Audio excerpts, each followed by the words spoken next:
Hello and welcome to Rule of Carnage, the video series where me, Mike Hutchinson, and this guy, Glenn Ford, talk at length about designing better miniature games. And we are returning to one of our favorite subjects, which is these little random cubes. And we talked on our last conversation about some of the basic ways that you can use dice in your resolution systems, basic dice mechanics.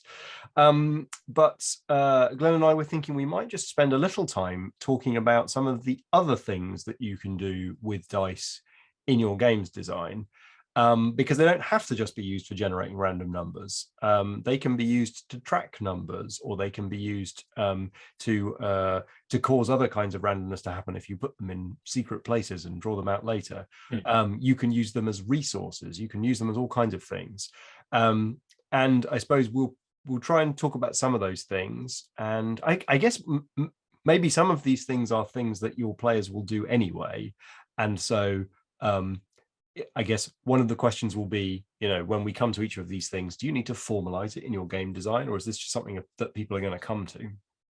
Well, I think one of the things about designing tabletop miniatures games is that there's a very specific sort of a limit on the components you can really leverage to make your game happen on the tabletop. Or said another way, there's a certain set of components you can reasonably expect your players to have access to, as opposed to a boxed board game where you can put the spinner in, or the wine bottle meeple, or whatever it is. Yeah, I mean, certainly insofar as you're going to expect your players to go out and sort of gather these things together in the wild. But I also personally, I do think that there is a thing about the fact that you're going to be moving miniatures around, buildings and balancing them on top of things. And if you expect them to drag around a whole bunch of like tokens and cards and notations with them, there's a genuine problem to using those sorts of components. You've reminded me of the first use of dice, which is stopping miniatures from sliding down hills by propping them up. Yes. And also, I think there's a real issue with affecting immersion in a game, where if you have too many components sort of off to one side on a tabletop, that people are going to lose one of the big strengths about tabletop miniatures games, which is that you look at the table and you know what's going on because you can physically see what's around there. So interesting. So I think what you're saying is that putting dice next to miniatures is an obvious thing that you can do with dice, and that you can track things like wounds or power points or whatever. And there's a lot of people, myself included, tend towards wouldn't it be nice if this was a miniature representation of the action, and therefore it shouldn't have arbitrary alien objects on it. There shouldn't be dice next to the little dude, because the little dude is swinging his sword at an orc. Like, they should just be in a cinematic pose together. So it's nice to pull all those components off and put them to the side, put them on a little stats card, all that kind of good stuff. But you're absolutely right. What you lose at that moment is a way of glancing across the table and seeing the state. And quite often, when I'm playing war games and people are not putting little dice down to indicate their wounds, I find myself repeatedly asking them the same question, which is, how many wounds has that goblin got left? How many wounds has that goblin got left? Yeah. So I mean, I genuinely think that there is a design question to be asked in relation to the components that you have available. And I think that the more ways that you can use a D6 is a guaranteed component that your players are going to have available. You can assume it. You really can just assume it. Everything else, it is a question, but you know that they're going to have D6. And so the more clever things you can do with a D6, the more mileage you can get out of that component, the more you can sort of extend the sort of the design space for your game.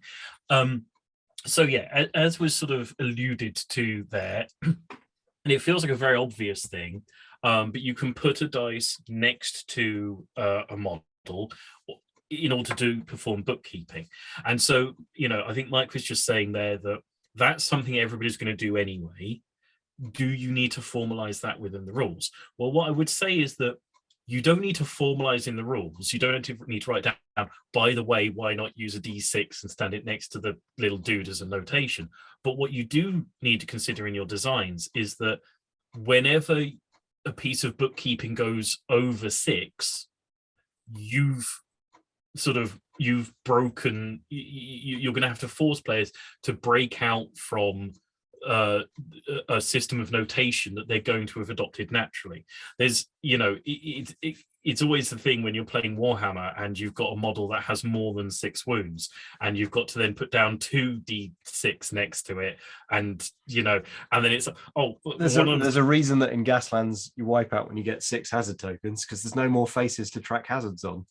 Yeah, absolutely. So it is, and I do think this is a genuine thing where if you've got a game that uses D6 or D8 or D10 or D12 or D20, consider that if there's a thing that needs to be tracked and there's a thing that's a piece of bookkeeping, try to keep it within the range of the dice that you've told people to gather, because they're going to be using those dice to note it, on the tabletop. And every time you go beyond the dice faces, they're going to curse your name, and your game's going to get a weeny bit more complicated. And it's okay if you've got like 1 or 2 models that go beyond the dice faces you've got available. If you've got like every model needs to note numbers up to like 9, and you've only told people to gather D6, your table is going to look an absolute mess, and you're going to need to find some other way of dealing with that, and you have to kind of overcome the fact that people are going to naturally be stacking dice, and then people are going to be trailing 2 or 3 dice around behind them wherever they go and mixing them up with other person's dice, and they're going to fall over and you're going to forget what it was on. Well, that one was obviously on a 6, you max that one out, but that one I think was on a 3, but it looks like it's on a 2 now, and there's another conversation entirely about resources that we've yet to have, but that's also a reason to think about how many trackable resources you're going to ask the players to mess about with, because if I need to be tracking the remaining hull and the number of hazard tokens and the number of ammo tokens for several weapons, like that isn't going to be something that I can track next to the miniature. I'm going to need to have some kind of dashboard thing, and if you don't then provide that, that's going to be like just a real pain in the butt, and people are going to have to grab paper, and it's going to be really improvised and therefore less satisfying. And I think that this goes, I think, to something that I find interesting about this discussion. You said it before in terms of how much do you have to formalize these sort of ways of tracking stuff that players are going to sort of find their own way to anyway. And I think it's really interesting because on the one hand, inherent in the miniature game sort of form is the fact that you bring your own models, you bring your own table. It's very do it yourself. Like like making up a way to track a piece of game state is just exactly as hard as making the entire game happen out of your imagination. Like it's not a lot to ask on top of it, as opposed to cracking open a board game, finding out that there's a tracker for how much like threat Dracula is causing, and there's literally no component for tracking Dracula's threat. You'd be like, what's gone wrong? Like they must have left a component out, rather than you just going, oh well, I'll just find a D12 and we'll just track Dracula using a D12. Like it doesn't work like that. So on the one hand, like you've got full permission to just say, track Dracula's threat during this game. It's a use a dice or some cards, or write it down, or use the number of cats that are currently in the room. Like whatever, it doesn't matter. You don't care, I don't care. Or you could say, well, actually, part of this game's design is that, we always use D6s to track this. And the more D6s that are stacked up, that's the number of wounds that you've taken. And if the stack of D6s ever falls over, what you could design in some element that's sort of relevant to your, to the atmosphere that you're trying to create, or the design that you're trying to evoke. Yeah. But I don't see a lot of games bothering to do that, because I think it's generally not needed, or it's just something that hasn't been, and something that hasn't been explored particularly. Yeah, and I think I think it is an interesting option to refer to the physicality of the way that things are being stacked, and because if you just said there, if you say, okay, you count this resource by putting dice down, and then you have to stack the dice, and then you have to move the dice around whenever this miniature moves. I mean, I think there's a brilliant Dexterity miniatures game in the offing there, and especially if you're like, and after a certain amount of time, you've got to start stacking different shaped dice. First dice could be a D6, but eventually you've got to cap it off with a D4. That might be the answer to that ridiculous simultaneous action game. Like, if you have to keep your dice balanced, that would be a reason why you would have to slow down and move them very carefully. Absolutely. I mean, go on. No. I was going to leave this subject and return to other things you can do with dice. Yes, I'll just say quickly. I think one of the things about so, for example, I mean, Warhammer, you track wounds most of the time by pulling models off, and that's the sort of the inherent nature of Warhammer. And then sometimes you track wounds by stacking a dice next to a particular model. And I've always thought it was a sort of, I wish there'd been something cleverer to make big creatures and characters and monsters more resilient, other than making you put a little tag next to them. I mean, I can't remember what game it is, but like, I think it's the pop-up pirates thing. Like, why don't all monsters in Warhammer have like spear holes that you can stick like 7 swords into, and that's how you track their wounds? Like, everyone would love that. I suppose you could do it with little magnets, nothing stopping you. Yes, that'd be fantastic. Yes, so other things you can do with dices on the table. Hidden notation. I think, again, this is something that Mike sort of did to in his intro, is hidden information is really hard to do in a tabletop miniatures game.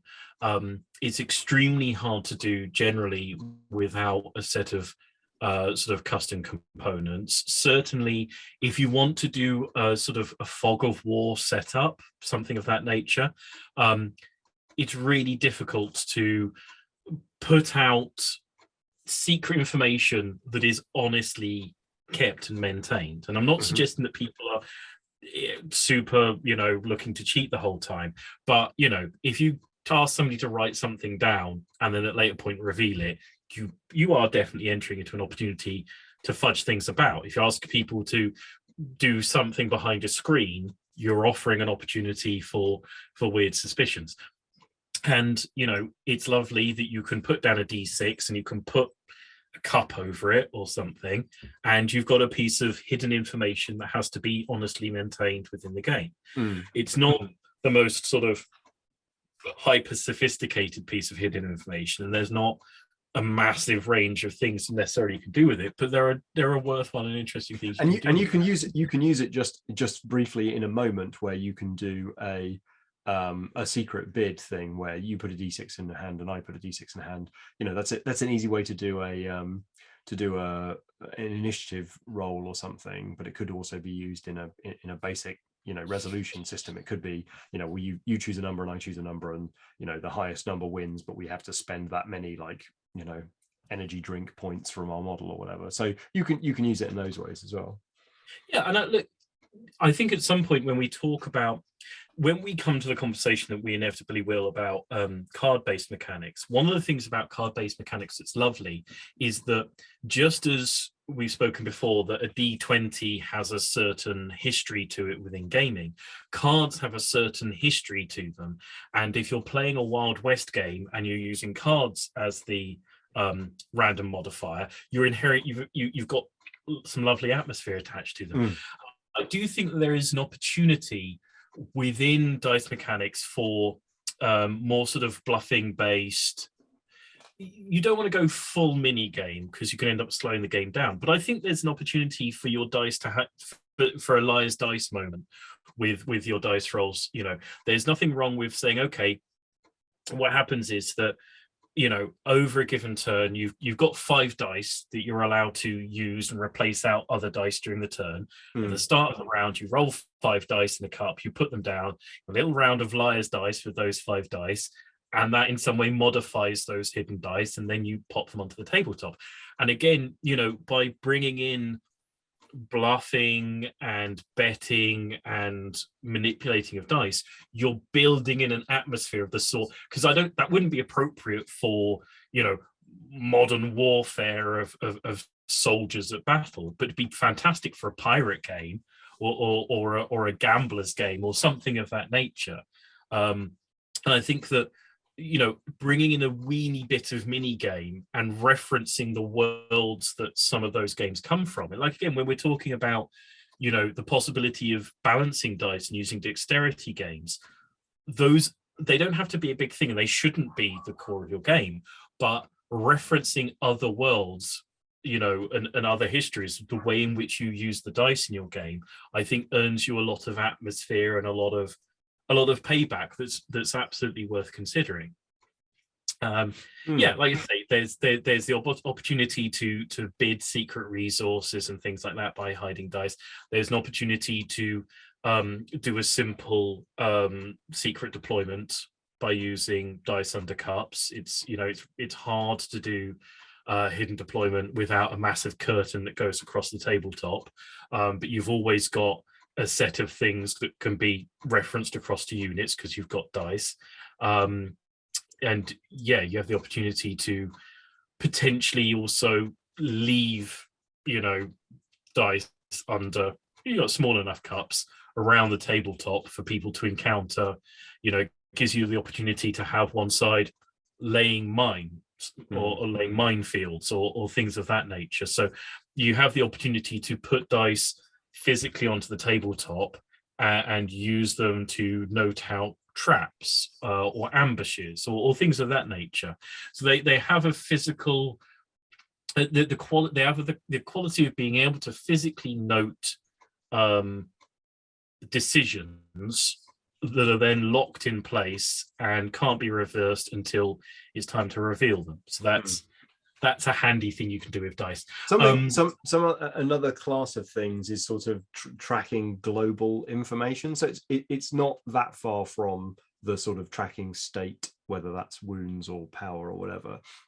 But quite often people will put find the largest d6 that they can, and they'll use that to track the turn number. And so then that's visible and obvious to everyone. It makes the game feel faster.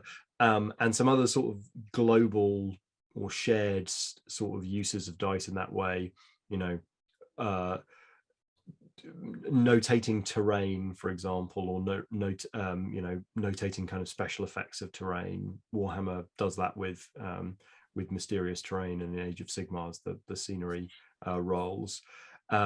You can also do this sort of similar things with objectives or auras for things. Maybe you can pop a dice down and that can be how many inches the objective currently is, or you can number the objectives in that way. So there's uses for them in terms of like noting the battlefield and using global information. Yeah. So another thing you can do with dice is you can pull dice out of a bag. Which sounds like a fairly obvious fact, but if you do, you can put them back into a bag as well. You can put them into the bag, you can take them out of the bag, put them into the bag, and shake the bag up. But if you have dice of set colors, they don't need to be like preset by you, but you can say, okay, have X many dice of one color and X many dice of another color, and those dice relate to this unit and those dice relate to that unit. You can dump those dice into a bag, and it can have you can use that to generate activations for units. You can use that to generate another layer of varying power between units. If you get enough dice into a bag and you say, okay, this turn pull out 5 dice, that unit is now going to be able to shoot with 3 dice because you pulled out 3 of their color dice. That unit's going to get to shoot with 1 dice. That'll get to shoot with 1 dice. That one won't get to shoot this turn because you didn't happen to pull out one of their colored dice. You can use that to further sort of widen the design space of what numbers can be generated on your humble D6, because if you've got 5 units, you've gone from each of them having a range of 1 to 6 to one of them having a range of 3 to 18, 2 of them having a range of 1 to 6, and 2 of them having a range of 0. So that gives you a whole other design space of what a given unit can actually achieve with the same set of dice that you had originally and the same options that you had originally. Yes, I mean, in relation to the fact you can sort of put dice back into bags in a way, it's fairly popular for when a game does allow you to use cards to sort of generate random numbers, to allow you to hold a hand of cards and sort of slip those cards in or play them out, as a control thing. It's incredibly and bizarrely, I think, rare to let you set aside a set of dice and do the same thing with them. I think there's one example of that in the Silver Tower Warhammer Quest game, where it works rather nicely. And perhaps non-coincidentally, there's a similar mechanic in the Tzeentch army in Age of Sigmar, where you roll some dice at the beginning of each turn and they become your fate dice that you can use to dip into. I think like that fate dice mechanic in Warhammer in that particular army is so nice. I would like to see that, like that. I would probably, now I think about it, house rule that to every game of Warhammer. Like, it's just way more interesting to have, as you do with a control hand in Malifaux, to have this like, all right, I see this pool of dice that tells me how many power spikes I'm allowed this turn. I will use whether that's a low or a high number to decide whether this is my moment to play defensively or this is my moment to play offensively, or whatever. And so it really modulates the turn, interestingly. Yeah, I think it's funny because dice don't have a memory in a way that a deck of cards do. It feels like, because of that, it feels unnatural to sort of have dice that are stored out or kept back or sort of rolled and then put to one side. But there's no reason for that to not sort of occur. I mean, there's nothing wrong with saying, okay, you roll the dice in a certain situation. You can now, for example, have that unit automatically fail what it's trying to do in return for you picking those dice off and putting them into your fate dice pile, and then later on you can put those back in for another unit to do something particularly impressive. Dice, although they don't have a memory every time you roll them, they have a memory from once they've landed. If you keep them the same way up when you move them around, you can make a roll on turn 1 and then use those numbers in turn 8 if you want to. They'll very happily sit there off to one side, being a little glinting 6 for you to pop in. And I think there's an opportunity there to, one of the vague sort of design ideas I keep fiddling around with is a game about sort of time control, a sort of Prince of Persia thing going on. And I think there's definitely an option somewhere to have a sort of, okay, these guys fired their guns, but they didn't hit anything because all of the dice got paused and put off into the time pool. And then in a later turn, both sets of bullets are going to come out at the same time because the pre-stored dice. I think there's definitely opportunities for doing that. One thing I think is, again, another sort of possibly weird missed opportunity about dice is that certainly D6 have, when you roll them, sides that are still perfectly visible and pointing out and have numbers on them. If you've got a unit that has a front and a flanks and a rear, and you sit a D6 next to it, and therefore you have to choose, okay, I'm going to have my 5 pointing forwards, and I'm going to choose where the 3 or the 2 and the 4 are pointed, depending on whether you've got a right-handed or left-handed dice. And that's a point where possibly, it'd be great to have a 6 pointing forward, but now I've got a really weak rear. Whereas if I had a 4 pointing forwards, I wouldn't be so powerful in defense, but I'd be, able to fight people off who attack me from behind, and my flanks might actually be, pretty solid. So there's an opportunity.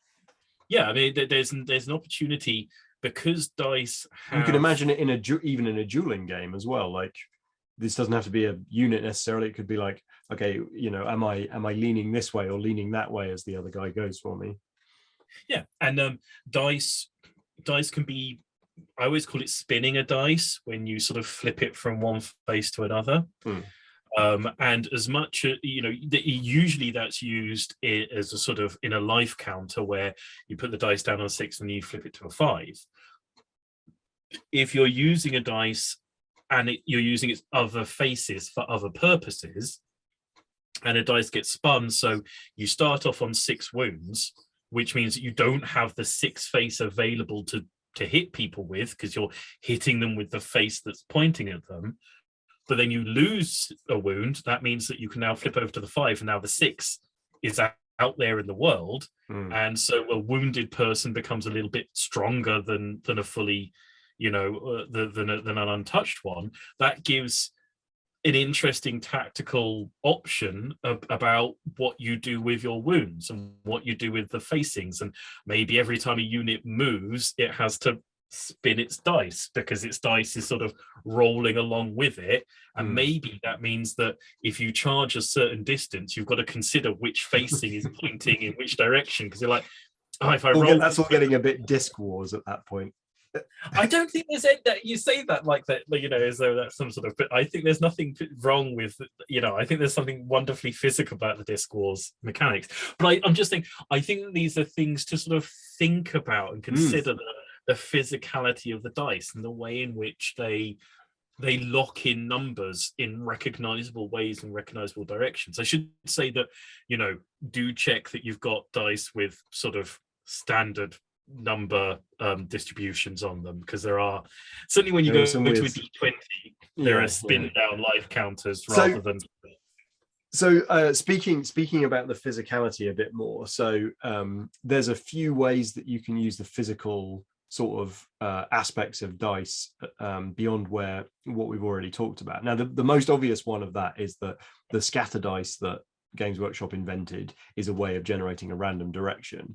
But as anyone who's messed around with these objects for long enough will know that like a D10 is a really good way of doing a scatter dice, because it's got a little pointy arrow and it points in a direction, and then it also tells you a number.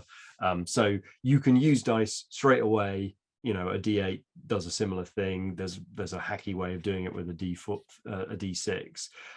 So you can use them to illustrate a direction. You can also use them in a few, like when you're thinking about dice mechanics, you can do stuff with the physical proximity of dice. So you could have a 3-dice system where you choose the 2 dice to resolve that are closest together, and the straggler gets discarded as not part of your attack. Or you could roll some dice very carefully, and the dice that are closest to the enemy are the ones that register. Or indeed, now I think about it, you could have some kind of game of chicken where you have to roll your d6 towards the enemy unit. If any touch them, they're immediately discarded, but only the nearest few or only the ones within a certain distance count. And then the absolute granddaddy of all brilliant physical dice mechanics, which is the underside of the box from Space Fleet, where it uses D6, but it doesn't even use the D6s. It simply asks you to drop a bunch of pebbles into the box, and wherever the pebbles land, that tells you what the result was, which is totally grand. It was wildly abusable though by people who've dropped their pebbles in an unfair and unreasonable fashion. You threw that, you didn't drop it. I did not. How come they all ended up in the corner then? Well, you see, maybe that is an element of physical skill that's been introduced into the game. Why should that not be permitted? Possibly. I mean, if you did it, I tell you what, if you did it with the Space Fleet box where it didn't have sides, I would totally accept that. The problem with it was you threw it into one corner, they all battered into the side wall and just flopped onto the number you wanted. Whereas if it was like a flat board and you actually had to shove halfpenny the things across to it. But yeah, there is, dice have a quality of where they land as well as what face they land on, and you can use that quality in interesting ways. I think that generally dexterity as an option is sort of has upsides and downsides, but you can have sort of randomization qualities about where they land. So you you can, ask people to sort of drop dice onto something that will bounce them into a slightly random, physical location, and then say, okay, where they land on the table has to do with how they work. I mean, you're saying about ways of getting around scattered dice. Obviously, if you roll 2 dice and you have different numbers on them, then you can draw a line from the lowest one to the highest one, and that's a way of giving directionality without using dice that are actually pointy. But yeah, there are lots of ways of saying, okay, you roll 4 or 5 dice. There's now an area that has been plotted by the shape those dice create. The dice have numbers on them, but they've also now created a physical shape on the tabletop. How can you use that shape? Does that shape have a quality? Do those dice then stay there and that shape remains? And at later points, do you want to pick up some of those dice and roll them to change the area covered by the shape, change the quality of what it does? Are those dice a resource that the shape creating dice you roll once, and in order to reuse their power, you have to change the shape and what it does and how it fits the tabletop? Ultimately, one of the greatest strengths of tabletop miniatures games is that they are a physical medium. They are physically on the tabletop. What you see, in a very direct fashion is what you're gaming with. And anything that you can drop onto the table that messes with that space is a very interesting design space to consider. Opens up a whole world of, okay, there's this wizard and he's generating force fields onto the table, and his force field stretches between these 4 dice, and if you're within the force field you get this buff or this negative. There's a world of ways in which you can use the physicality of the dice aside from purely dexterity mechanics, although I think dexterity mechanics are a good thing. If you roll few enough dice, you can ask people to roll them one at a time.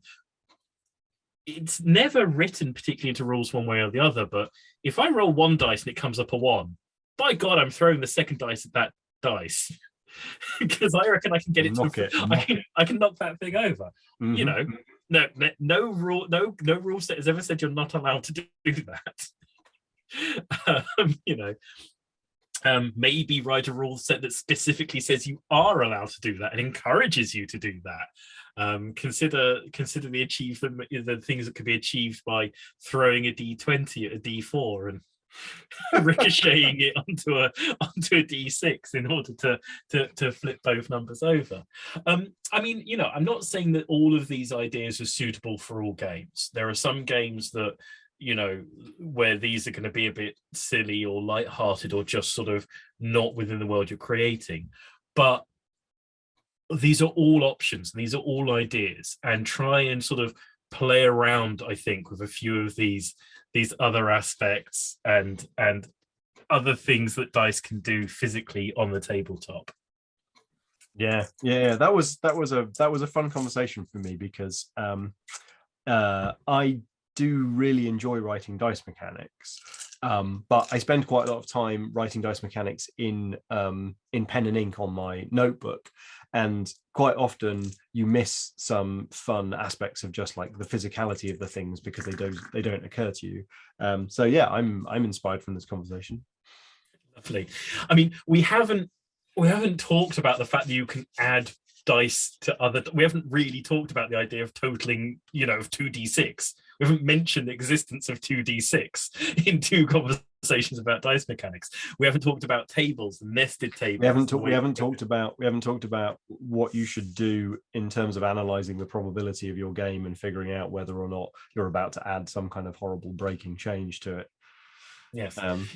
There's more to talk about, but I think probably that will have to be it for this conversation. Yes, that will pass for dice and dice mechanics part 1, part 2 of part 1. Anyway, part of an ongoing series. That can be volume 1 is now complete. Volume 1 of dice mechanics is complete temporarily. We will almost certainly come back to this conversation at some point in the future. When we do come back to it, We'd love to include your favorite dice mechanics, your favorite thing to do with a dice other than rolling it and generating a number and fiddling with that number. So if you've seen a game that uses the physicality of dice, the sort of the placement of them in interesting ways, please drop it into the comment section. Let us know. That way we can include it when we inevitably return to this voluminous subject. Other than that, if you have watched this video to this point, I assume you enjoy some part of what we do here. Please like and subscribe. It really means a lot to us. Drop a comment in the comment section. Let us know what you think about dice mechanics, which is your favorite dice. Nobody's going to vote for a D4, but it'd be interesting to see whether the D12 is better than the D20 or not. Either way, look us up on social media. I even have a D3. I even have a D3 here. Somebody created a little D3 thing. It's absolutely bizarre. It's like a pebble that's gone wrong. Why would you not just halve a D6? I don't know. It's got a very pleasurable roll to it. There's I think I saw somebody create a D32 for Cesare. I mean, we haven't talked about the fact that within the world now, everybody has a supercomputer in their back pocket that can generate. You can have a D anything. Obviously we've always been limited to regular polyhedrons for our dice needs. You can have a D9 now. You can have a D whatever the hell you like. Where are things going to go if everybody has a dice generation app in their pocket? And can we just throw out the idea of being tied to 5 or 6 different polyhedrons? Either way, as I say, look us all up on social media, give us shout outs, chat us in the comment section. But for now, from this episode of Rule of Carnage, Dice Conversations, it's going to be a goodbye. So bye bye. Bye bye.